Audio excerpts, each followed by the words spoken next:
I started. Okay. Recording and Jen and I.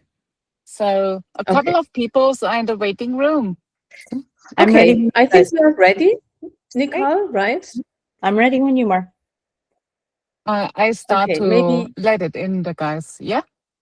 Yeah. Maybe you quickly stop your screen sharing, or you go to the first page. Do you want me to? First page is my introduction of me, so that's fine. Yeah. Ah, okay. It's already the first page. Yeah. Sorry. Yeah, this is just when people come in. Okay. Hello, everyone. Hello. Okay. Hello. Hi, everyone. Okay, Tanya, can you take care of letting everyone in? That would be also very helpful. Sure. And I should we use the chat? I will also have a look at the chat. Okay. Yes. There's one section where I will ask you to put stuff in the chat, so you're helpful. Yeah, that sounds good. Yeah. Okay. I would start with a quick introduction, and then I hand it over to you. But I would just wait maybe 1 or 2 minutes until we have most of the people. You can either introduce me, or I also have on my next page is an introduction of me, and we can use that page for you introducing. That makes it easy. I do a quick intro, and then you just add on to that.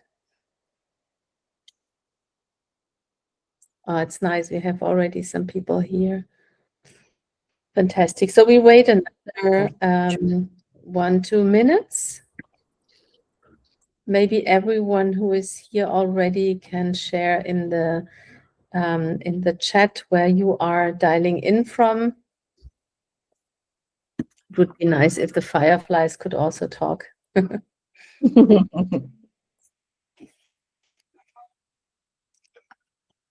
Okay.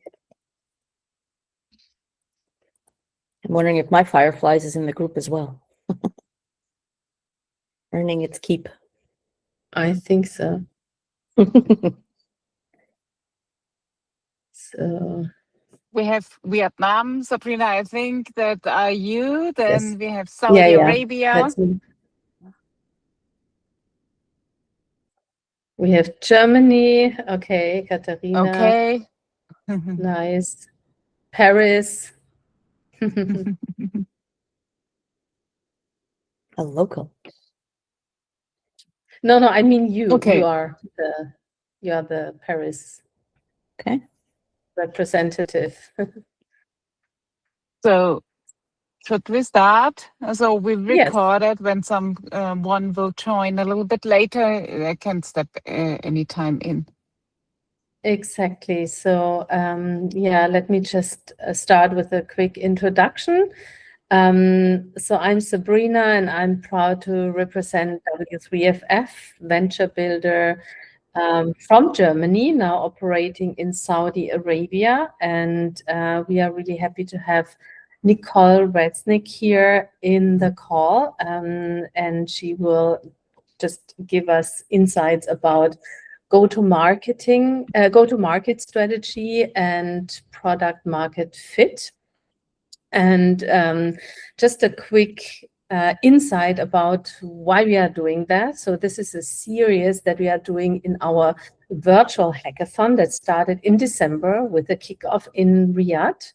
And we aim for giving all the participants the best possible insights and preparation to then be, let's say, fantastic prepared when we start our hackathon in February.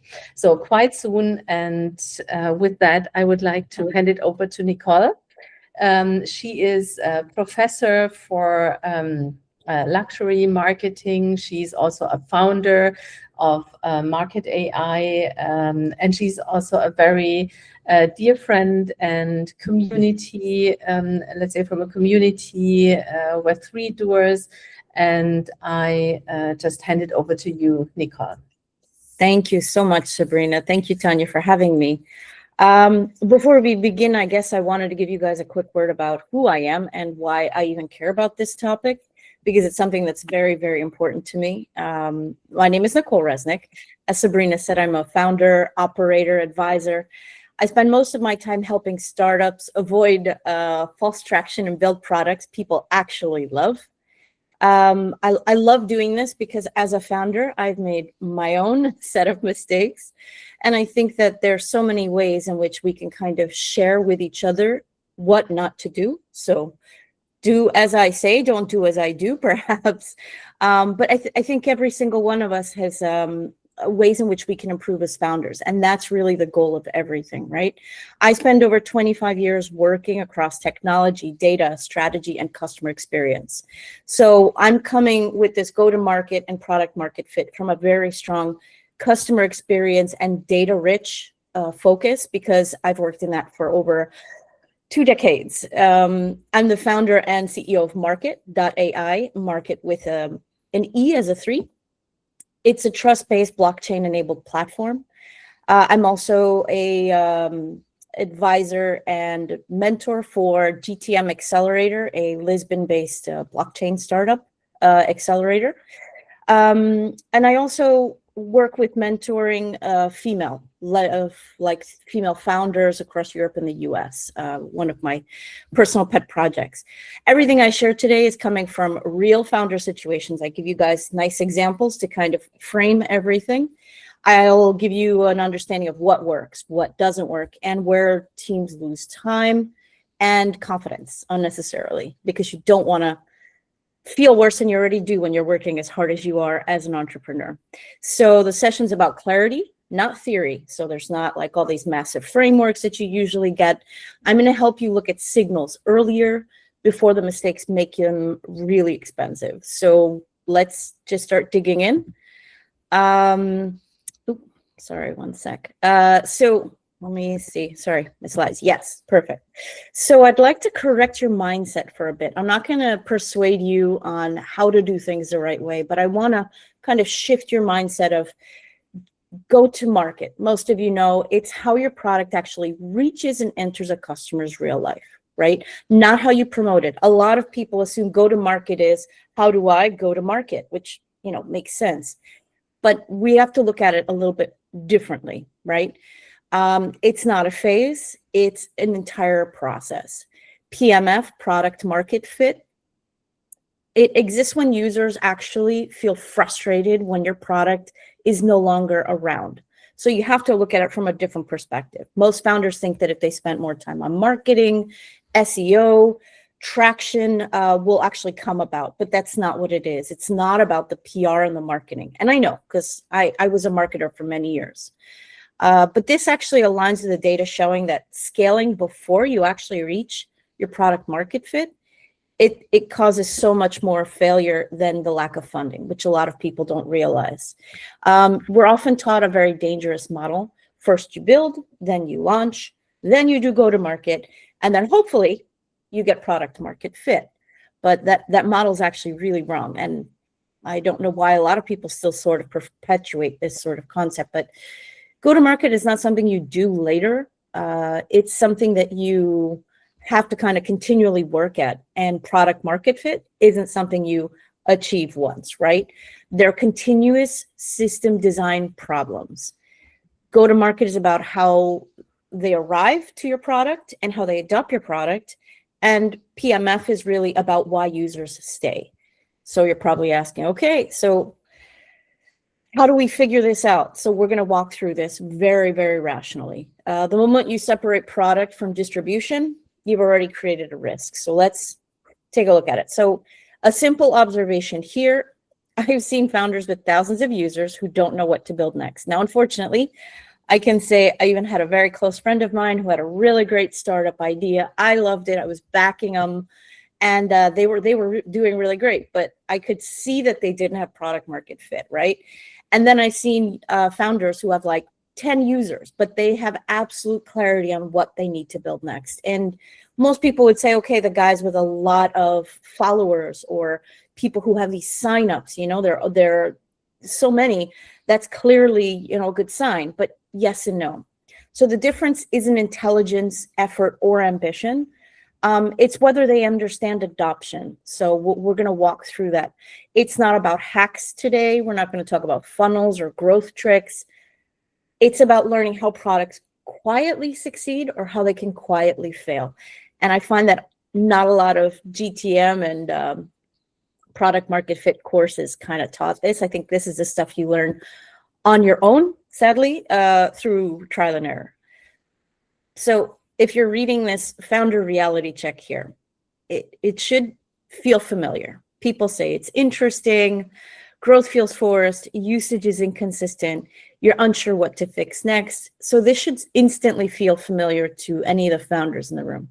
And that's actually the point of it. The comments you hear, they're all polite. People really want to be supportive of you, and that's great.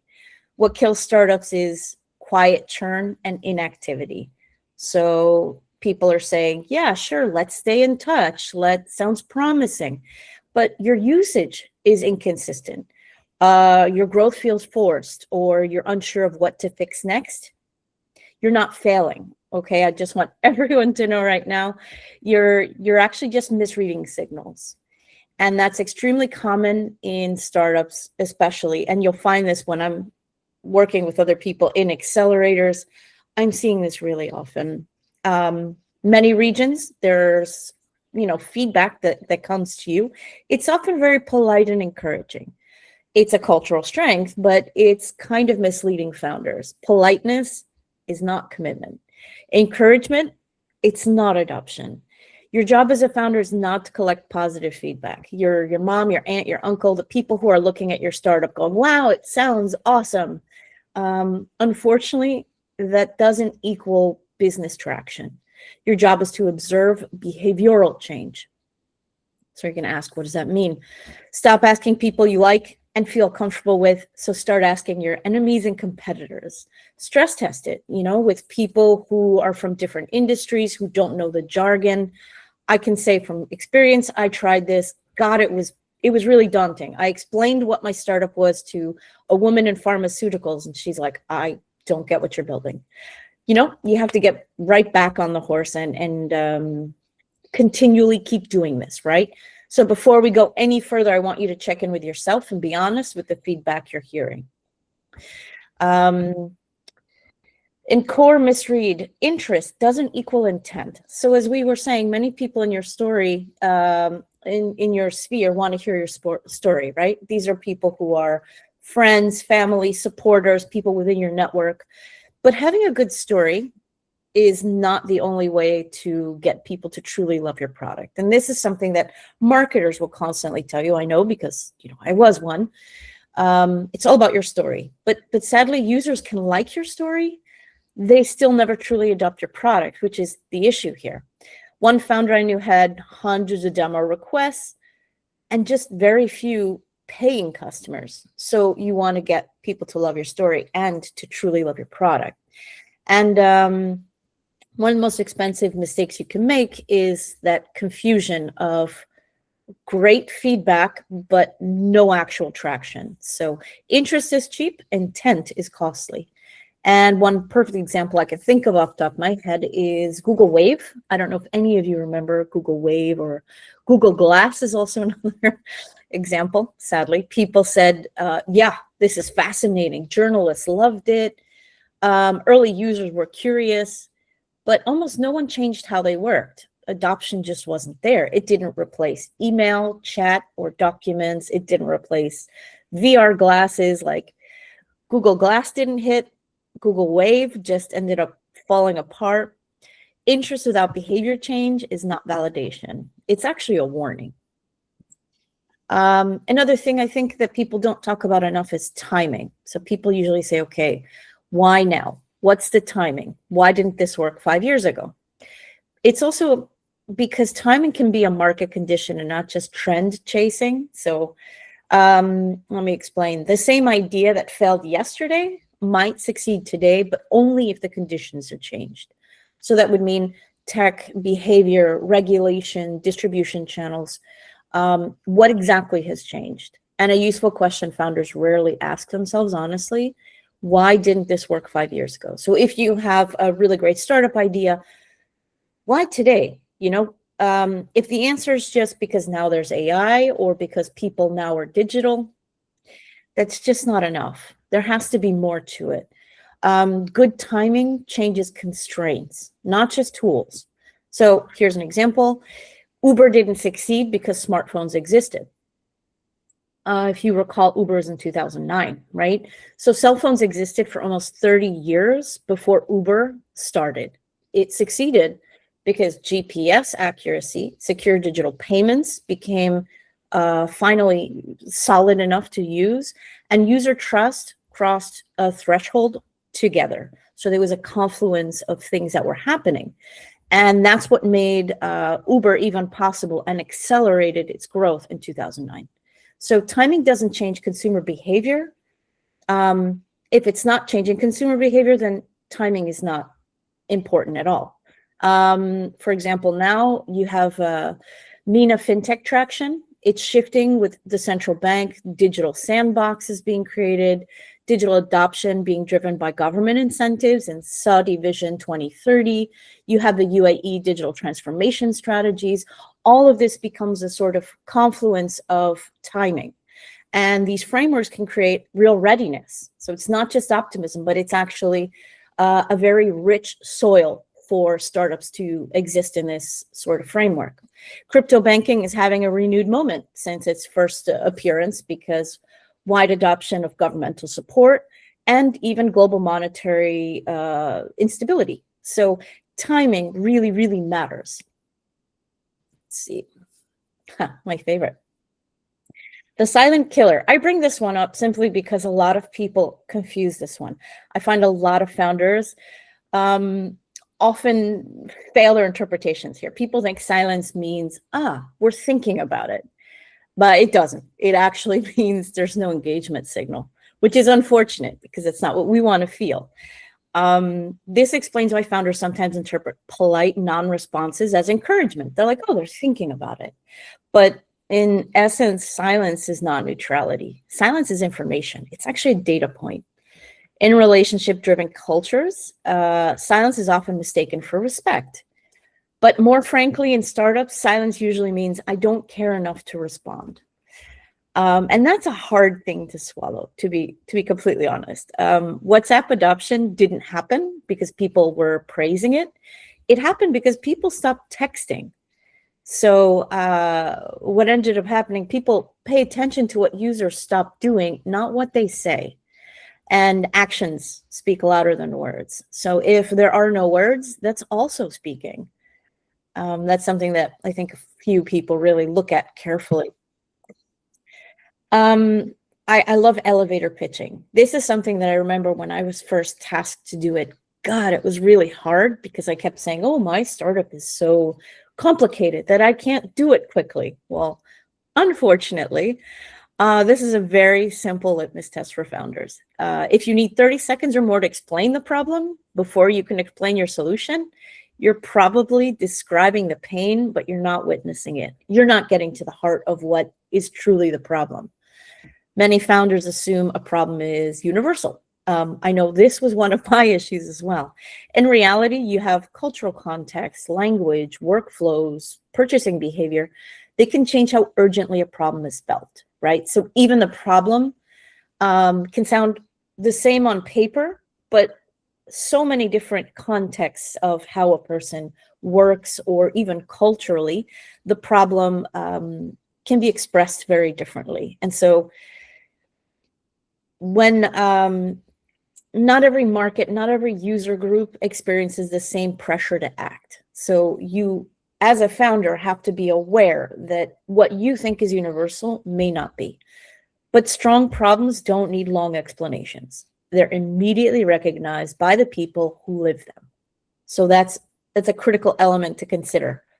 Stripe, if anyone knows the company Stripe, they didn't need to explain online payments to developers because developers already felt the pain. Broken APIs, manual workarounds, failed transactions, it was really messy. So when Stripe came along, it was clear, it was evident what they were building, and it was useful. So if you find yourself educating your users on why they should care, one of two things is true. One, you're too early, or you're talking to the wrong people. So keep that in mind. It's a brutal test, but a really useful one. And you should always try and pass the mom test. If someone can politely agree without actually needing the solution, then you don't have the problem yet. Make it really simple to understand. My favorite. I don't know if any of you guys have heard this before. It's very popular and very used. Hair on fire users. So this is kind of furthering the concept that not all users feel pain equally. So let's elevate the way you segment your early adopters. So your ICP, your ideal customer profile, it can be determined this way very quickly. Not all users feel the same pain. Some tolerate and defer their solutions. Some ignore the problem. Some feel it occasionally. And then some feel it every single day. And the ones with the hair on fire problem will show urgency every single day.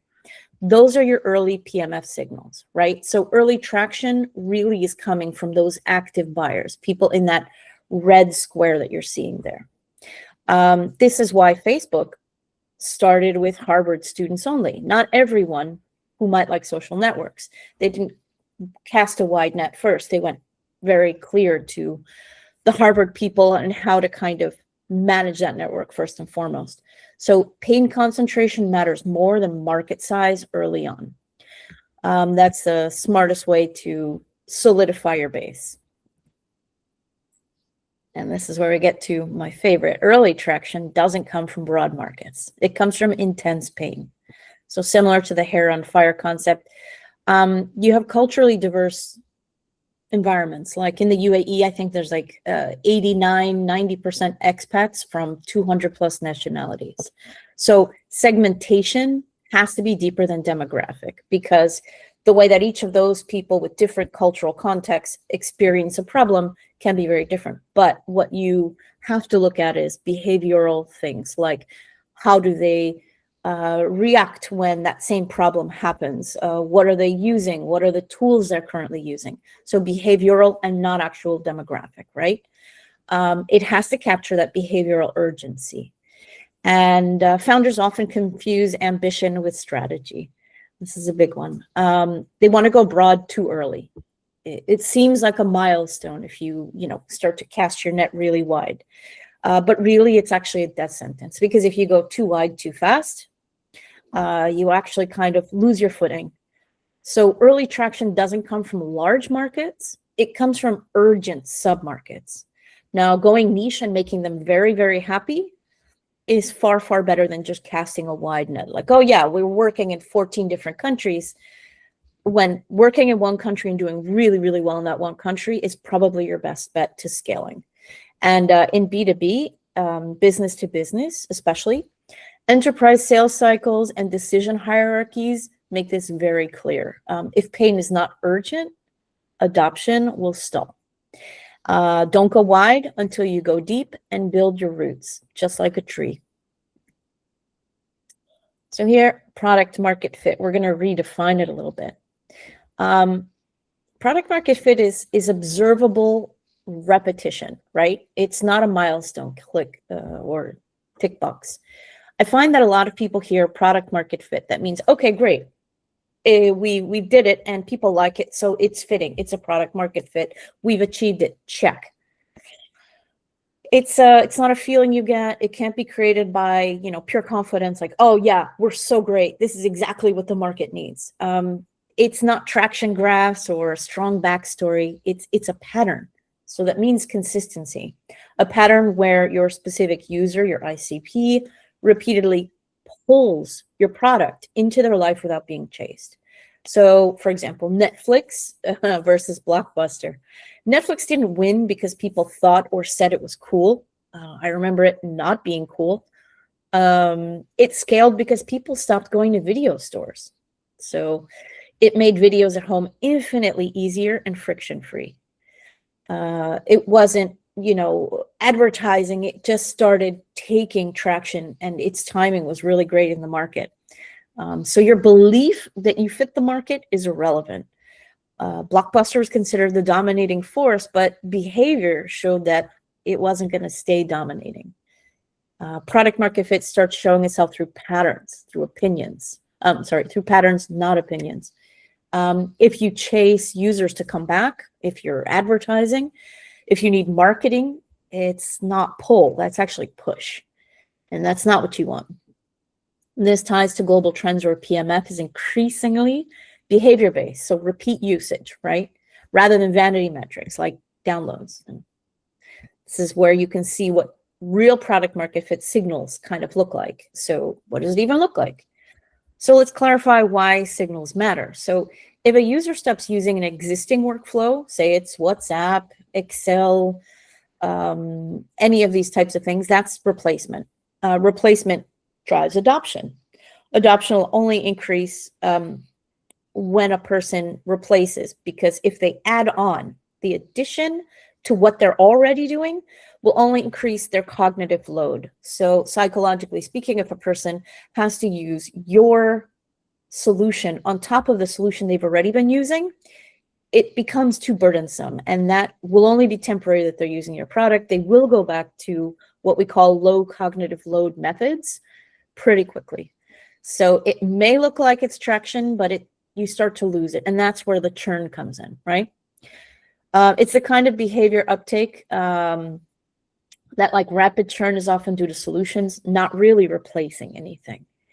People who use your solution in addition to original solution, no replacement, that's not PMF yet. So there are 3 early signs that matter more than anything else. 1, users return without reminders. Your product replaces something. 2, and 3, users would be upset if it disappeared. Now, this is my favorite because it's not disappointed, it's actually upset. An example I have is Slack didn't succeed because teams liked it. It succeeded because teams couldn't work without it. It suddenly changes the paradigm. Teams' previous solutions just didn't cut it anymore. It was one of those feelings where you could go back to the other option, but you just don't want to anymore because this one's so much better. I can say from my experience, Canva has been the program like that for me. I used to use Adobe, Photoshop. I used to use a whole bunch of other imaging programs, and Canva just blew them out of the water. I don't think I could live without Canva anymore. So Slack became irreplaceable, which for me, yeah, Canva became irreplaceable. I'm just going to check in with you guys. How are you guys doing so far? Good. I would even add something I couldn't live without anymore, which is Mural. We all have those. On my side, it's great. Notion. And Okay. I have Notion. I love Notion. I do everything in Notion. Me too. So what I wanted to do is I wanted to get the listeners and the audience in on this. So I call this the replacement test. So what behavior does your product replace today? So let's make this interactive. I'm going to ask that the founders kind of share their products in the chat to note what they think they're replacing. Don't tell me what you actually and be honest. This is my favorite part, because sometimes just being honest and saying nothing yet, that's okay. Because if you think so, it's not something that your product is replacing in your roadmap or after you scale. I mean today, like right now, when someone goes to use your product, is it replacing anything? Excel, WhatsApp, manual work, emotional burden, or nothing? Because if it's nothing, you're actually not failing. You're getting clarity. And I think that what people often forget is lack of data is not actually, in this case, a lack of data. It's actually data in and of itself. So if you're not replacing something as of yet, that means you have a space to find where to replace something. And we can work from there.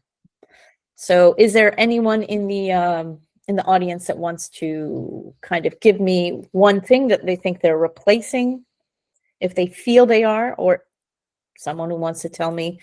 Sabrina or Tanya, if you guys want to read them, or if anyone wants to raise their hand, feel free.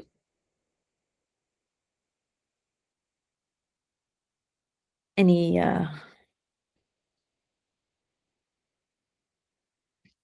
no? Yeah, I have a Peter from InfoSwish. Did I get that right? Peter, Yeah, you hi, want Nicole. to go for it? Hi.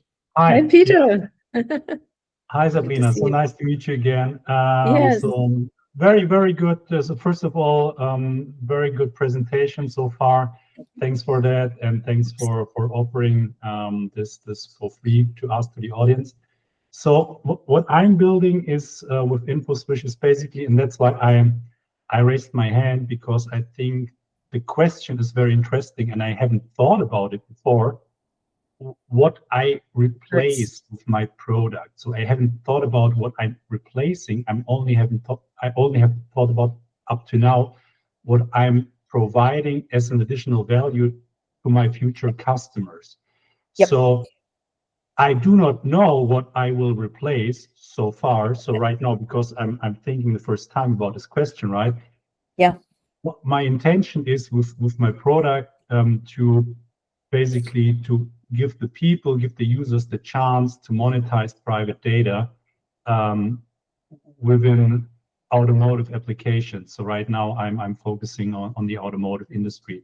So I'm providing, I want to develop a solution to basically provide an additional layer to personalize applications much better as they are so far. But I do not know what I replace right now. So that's an interesting question. So maybe I will need to think about it additionally, and to get maybe more ideas in which direction to develop the product. Well, when we continue, I'll tell you how you can get those ideas, because it don't just come out of nowhere. So it's actually interesting, and I'm glad you said nothing yet, because the truth of the matter is I hit my head against the wall for months without answering this question correctly. I just kept thinking, oh no, but in the future I'll be able to. And I kept saying that. I kept projecting what it could be doing. But when you look at it from the perspective, and this was interesting because when I started speaking to people on the ground and they're like, oh, what are you building? And I said, okay, well, right now I can't give you this. And they're like, but what can you give me right now? And it was this conversation that I had that was so uncomfortable, where people were like, okay, but right now, what is it that you can do? And it's so frustrating because it's not what you want to say to people. Like right now, I can't, replace anything that you're doing. But that's literally the first step of getting your product market fit. When there is something that you no longer have to be doing, using, or you can take out of their equation completely. Because if it's just going on top of what they're doing, it's adding to their cognitive load. There's too many things going on. I'm going to continue because I know people are going to ask, okay, well, how do I find out how to get this answer? So I do have answers. I'm going to continue because we have worksheets at the end of this if anyone wants to take them home and start building on this. So I'm happy to do that. So what I want to explain to people is 10 serious adopters who change their habit are worth more than 1,000 casual users, because those 10 serious users are the ones who are going to give you the understanding of how detailed and nuanced the problem that they're experiencing is, and you're building for them. Those are the people you're building for, and they're the people who are more likely going to give you that feedback. The 10,000 casual ones are not giving you feedback. They're ignoring your messages. They're ignoring your newsletters. But the 10 serious adopters are the ones who are specifically going to be responding to your messages, and hopefully their personal messages. So why do you want these 10 serious adopters versus the 10,000? Because 10,000 sounds great. Because of loyalty. You need users who are obsessed with you and cannot live without your product, and are bringing their networks into the same level of need and loyalty. So this reduces your marketing costs, and it drives product market fit every single time. So Instagram didn't grow by chasing everyone. It grew by obsessing over photographers first, delivering a product to show photos that are clean, easy to use interfaces, fast, expeditious public sharing. It became basically, it replaced some web pages and Facebook to a large extent, which is, of course, why Facebook decided to buy Instagram. Replacement matters much more than reach. So go-to-market reframe. So this is where I'm asking you if you've ever seen the marketing funnel. And I said we're not going to talk about frameworks. Well, we are. Just one small framework tweak. Okay, so the marketing funnel is awareness, consideration, conversion, and then retain and grow. The reason I'm only bringing this up is because go-to-market starts the moment your first user feels a shift.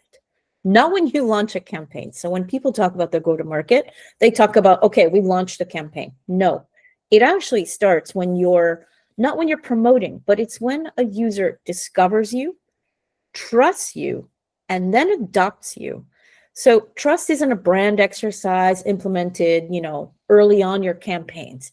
It's actually built through clarity, reliability, and relevance over time, right? So you especially want in high context cultures, trust always precedes scale.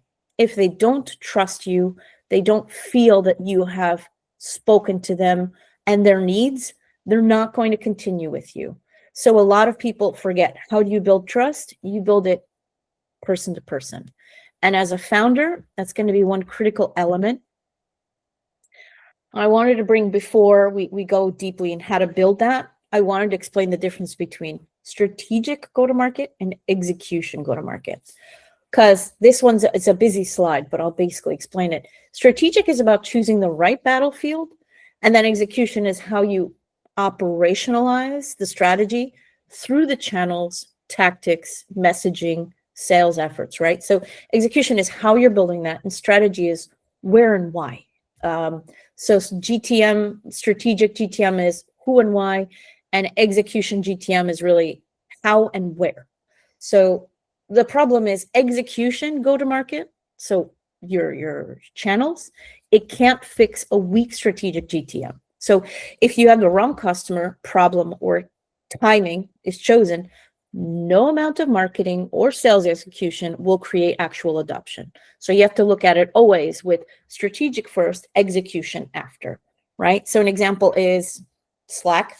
I don't know if you guys are fans of Slack. I'm a huge fan.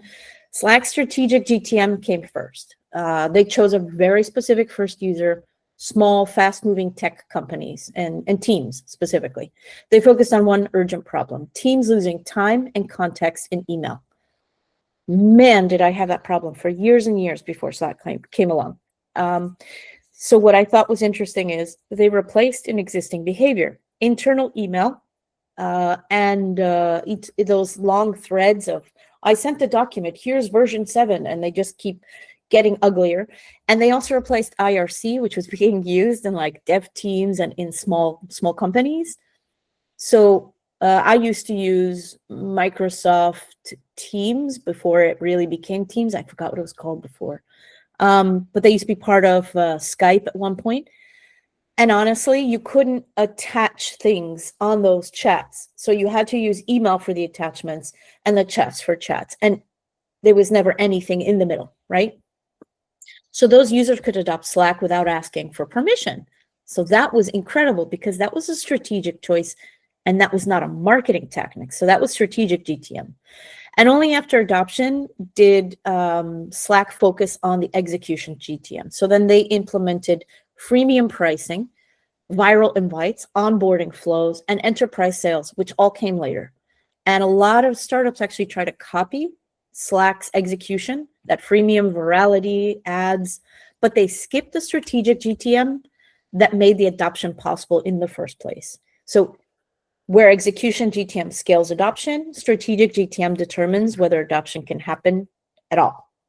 So that's a big one, and I wanted to keep that in everyone's mind.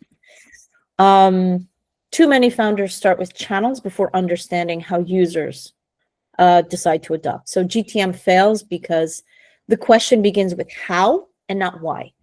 And it's so funny because when we do our pitch decks, I know that it's easier to show an investor the how, but I think the why really, really needs to be in there. And this reflects observed failure modes documented in like global startup failure analyses all over the world. It's consistent. People just see one part of the equation, but not why these people would leave their current solution for your solution, right? So optimizing channels before understanding your users is such a waste of time and money, because you're going in the wrong direction until you get that clarity, right? And so founders should be asking, should we do LinkedIn or paid ads? But instead of asking that, you should be asking, okay, who are we going to actually bring this to? And instead of those LinkedIn or paid ads, how do we make it completely like impossible to use any other product but ours for this small group of people? And how do we get it in their hands? That is really the question. So they can't answer who adopts first, who pays, and another one, who blocks a decision. So when you're talking B2B, we'll go through that next. Channels don't fix the confusion. They just waste runway and time building real product market fit. And I know we talked a lot about B2C or B2B2C maybe, but B2B is an important element. And some of you may have B2B operations. So I want to discuss briefly this little trick that people don't really look at correctly. It may resonate with businesses, especially where hierarchy decisions and these rituals impact adoption. So for example, a lot of organizations, users love the product, great, but procurement decides, finance approves, and a senior executive may be the block. So problematically, this explains more go-to-market failures than almost anything else. That big trap of thinking the buyer and the user are the same, especially in B2B. So here in this chart, I made something very simple, and I forgot a point on user. I apologize. I see that now. I'll fix that. The vertical axis is usage, who actually uses the product day to day, right? And the horizontal axis is power, who controls the buying decision. So users have high usage, but are low on power. They feel the pain, they love the product, but they often can't approve the spend to get it there. And buyers control the budget, but rarely use the product. They care about cost, predictability, and risk. And then you have decision makers who authorize the choice, but they think in strategy, reputation, and long-term impact. They barely use the products directly, right? So these are the bosses, the VPs, the executives. And then problematically, you have the blockers. So the blockers have high power and low usage. These are procurement teams, IT, finance, compliance. They don't need to love your product. They only need to say no once. Once they say no, that company will never, ever use your software, your systems, whatever it is. So you have to be aware of these issues when you're doing go-to-market and B2B, right? So if your go-to-market speaks only to usage and ignores the power, then your adoption will stall, especially in hierarchies like that, where it's common across many high context cultures. You have to find out the right person to speak to get in the door. Because once you're in the door, then your user can actually find you, right? So you have to design for both. So your strategic go-to-market chooses the users who can adopt, and then your execution go-to-market navigates the power so adoption can actually happen. This isn't theory. It's a difference between people love it and they sign the deal, right? So in B2B, if the user's not the buyer, procurement manager might block, department head may ignore, and the CFO signs, while the actual user never gets to adopt your product. So this is a big one. Salesforce, for example, Salesforce, which is a CRM, succeeded because it sold to executives and empowered users. So ignoring this distinction is expensive, and you don't want to ignore this. So go-to-market manual, go-to-market, doing it yourself. It's not like busy work to be farmed out. You don't get an intern to do the work or automate it, especially too early. You don't automate this. It's actually research disguised as sales. So if you can't close manually with urgency and clarity, your software won't fix that. A recent global example is adaptive go-to-market. So for example, community-led evangelism first and then scale later. So community advocacy works better than automated funnel because especially in the early traction phases, communities support each other. When you start bringing people together, there's more adoption, there's more loyalty.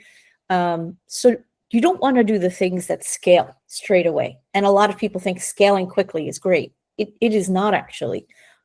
You have to scale on purpose. You have to do your go-to-market manually so that you can learn.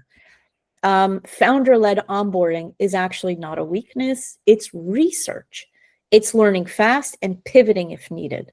So, for example, Airbnb founders personally photographed the first few apartments for like a year, I believe. They were photographing apartments themselves. And that wasn't scalable, obviously, but it taught them what mattered. It taught them that those images were really critical to be done correctly if people really wanted to, click on those links and get into those properties. So if you avoid this phase of manual go-to-market, you're actually delaying your learning.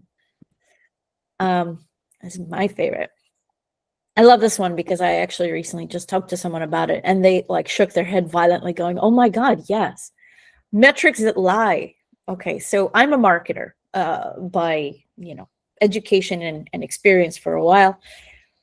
I know all of these: followers, downloads, impressions, demo requests. I am going to uproot vanity metrics compassionately because I know a lot of people still love them. All of these make founders very busy. You're busy chasing them constantly, and they feel like milestones. But what they don't tell you is if your users change their routines. I know people followed me, but I don't know if they've adopted my program. I've seen them download, but I haven't seen them actually log in. You know what I mean? Sure, you've gotten impressions of an ad you placed, but how many of those actually convert into sales or signed contracts? So this distinction helps founders shift from terminal metrics, so likes and to behavioral metrics, so repetitious use. Some metrics look good and they feel busy: followers, impressions, downloads, demo requests, right? But they don't tell you what to build next. These won't help. They won't actually give you product market fit. They're more really measuring marketing effectiveness and top of the funnel, if anything. So mid and lower part of the funnel where you want to be post trust, that's where your startups thrive. But these are not measuring any of that. They're comforting to founders, but they don't guide decisions. Excuse me. What looked good? Massive built-in distribution via Gmail and Google+. So I don't know if you guys remember Google+, my absolute favorite. Because the nature of being Google, they had millions of accounts technically that were suddenly enabled with Google+. Cool. So they had, a giant base to start with. They had high awareness, high visibility, frequent announcements and relaunches. They kept making new things for Google+. And if you love something, +1. I remember these days. From the outside, it looks like traction, right? But why didn't Google+ continue? And that you can look at their behavioral signals, which you can see from there why Google's Hangouts actually failed. Because it didn't replace email, it didn't replace SMS, it didn't replace WhatsApp, it didn't replace Slack. It replaced nothing. So users tried it, right? It became one of the cognitive load concepts where it was used on top of the other tools they were already using, but they didn't return to using it again. Google Hangouts didn't fail quietly because people disliked Google Hangouts. I loved it. It failed because people didn't need it. And so even when you have great metrics, like great impressions, great downloads, great, distribution, it doesn't equal great traction. So you're going to ask me, okay, great. What does great traction look like? So you need signals that drive decisions, not dashboards, right? So one of the biggest founder misconceptions globally is that you need those vanity metrics, but the only metrics that matter early: time to first value, repeat usage, willingness to sacrifice, and then organic referrals. Friends of friends, oh my God, I love this so much, you've got to check this out. This kind of concept keeps reiterating the concept of if a metric doesn't change your next decision, it's noise. And I think this one a lot of people keep forgetting. So in the end, we have some worksheets where we work on the metrics that matter. So I'm happy to share that with you guys at the end. And this list should feel painfully familiar with all you guys.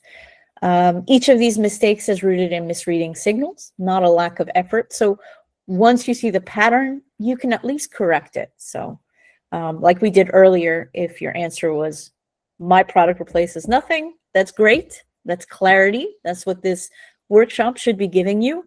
It should make you feel very uncomfortable. I'm very happy if you're uncomfortable right now, because this is where pride meets clarity. So 5 mistakes that quietly kill momentum.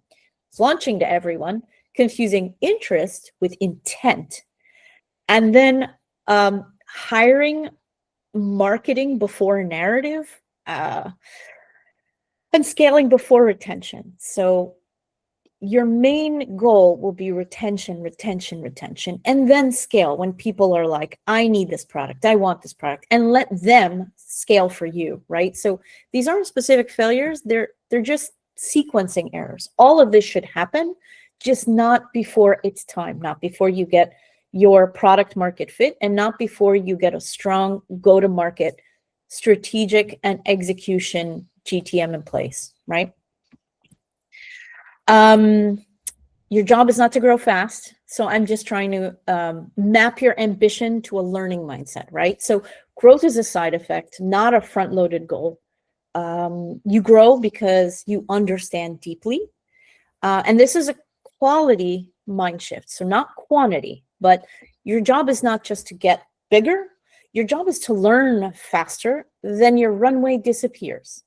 And by that, I mean the unfair advantage is learning speed. So when people are like, oh, I want a founder with X number of exits, 3 exits, 5 exits, you know what they're saying?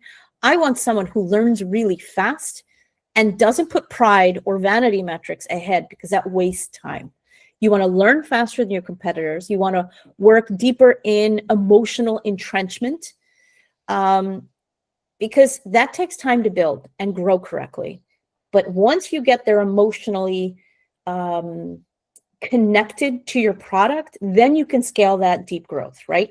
Your financial runway shouldn't be a threat. It shouldn't be like, oh my God. It should actually be a clock, and it should help you learn as fast as you can, right? So we do have take-home homework for you guys if you guys want to start actually working and building. It's a simple, doable plan you could do after the call. It's not busy work, it's clarity work, right? So fixing one segment, one story, and one feature yields massive insight. So empirical observation globally shows most improvements come from fewer, deeper experiments, not broad ones. So your homework is choose one user segment, rewrite your product story for them, remove one feature, and speak to 5 real users manually. Because clarity actually comes from subtraction and not addition. And here I have a cheat sheet and a reporting template. There's the information there for you guys. I'm really happy to find a way to get it to you either via email or through, Sabrina and Tanya. They're also, I can give it to them as well if you guys would like to have them. They're really, really great. I'm not going to go through them now, but they're really just like a cheat sheet and like a, kind of a check of giving you the understanding of how to work through this and how to really get your product market fit and your go-to-market on point. And yeah, the hardest part of go-to-market and PMF isn't your strategy. It's actually staying honest on data challenges your story. Clarity compounds faster than growth. That's something that a lot of people don't tell you. People always talk about growth because it's a sexy, exciting part, but it's the clarity that a lot of people really can't seem to get. Most startups don't fail loudly, they fade quietly. Your goal is not to impress. It's to build something people cannot ignore, something they can't live without. So startups don't lack ideas. They lack diagnostic truth. Most go-to-market and product market failures are not due to lack of knowledge. So smart people everywhere, but they're due to a lack of psychological safety with the truth. So got to be honest with yourself. Founders don't fail because they're wrong. They fail because they delay finding out that they're wrong. And what actually works? Founders who get to GTM and PMF rightly, consistently do 3 things, right? They separate their self-worth from their product outcomes. So if your product is not going well, they're not upset. They're not tied to that product as if it were their lifeline. It's not an extension of your ego or who you are. It is a product. And if you want it to succeed, it must follow what people need it to be doing. The second thing is they prefer uncomfortable clarity over comforting ambiguity.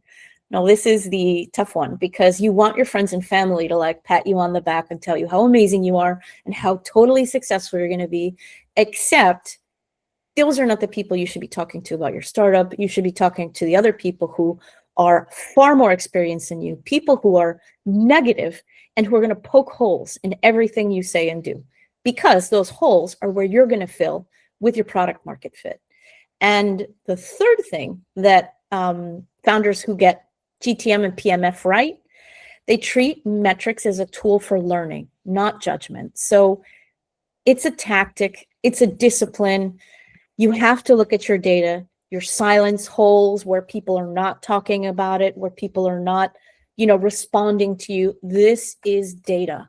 So again, clarity compounds faster than growth. So hopefully I made some of you uncomfortable. I made some of you go, oh man, I got to go back to the drawing board, because I can tell you right now, I have done that countless times. And it is exactly what drives you forward.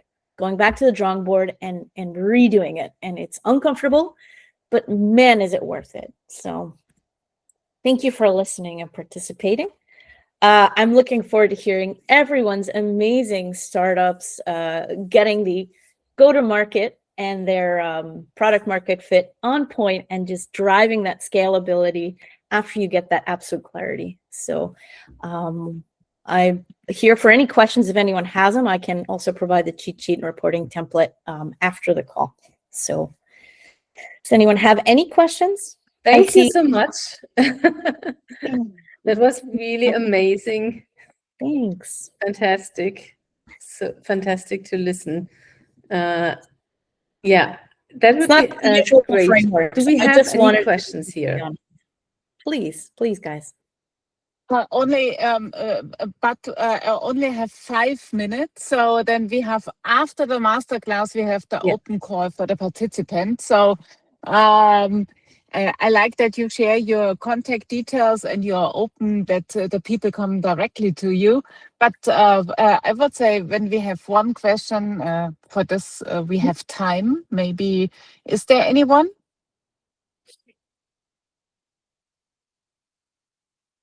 No? Okay, it's too painful at the moment. I see one. How can we check the PMF for very narrow a niche industry? So Ayad, thank you. That's a great question. I'm going to refer you back to the niche people that you are building for. The homework that I'm giving you, this is how you're going to find it. You're going to choose that one user segment.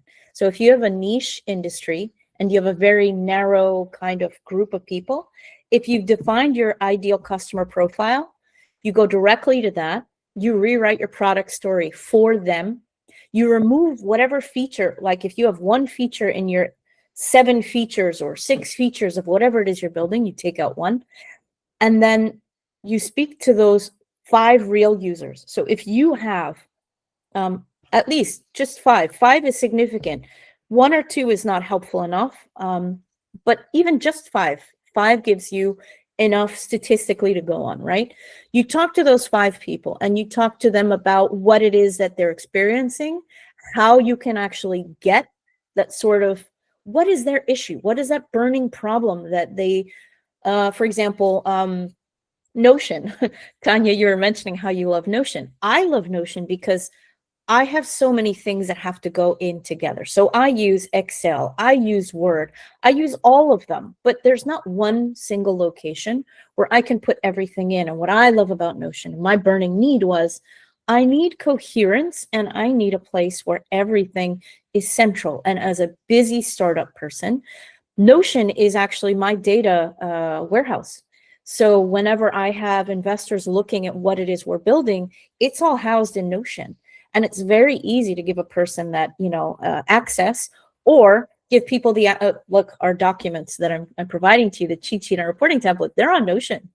So I think, Ayad, what you want to do is you want to do this homework. You want to choose your ICP, that one segment of your ICP, and then speak to them. Because the more you talk to the people who have the problem, the more you sit in their issues, the more clear your product market fit's going to become. You're going to start saying, okay, let's strip away this other idea I had. Right now, people's biggest problem is this. These are the people whose hair are on fire. How do I help them? Does that help? Does that explain it?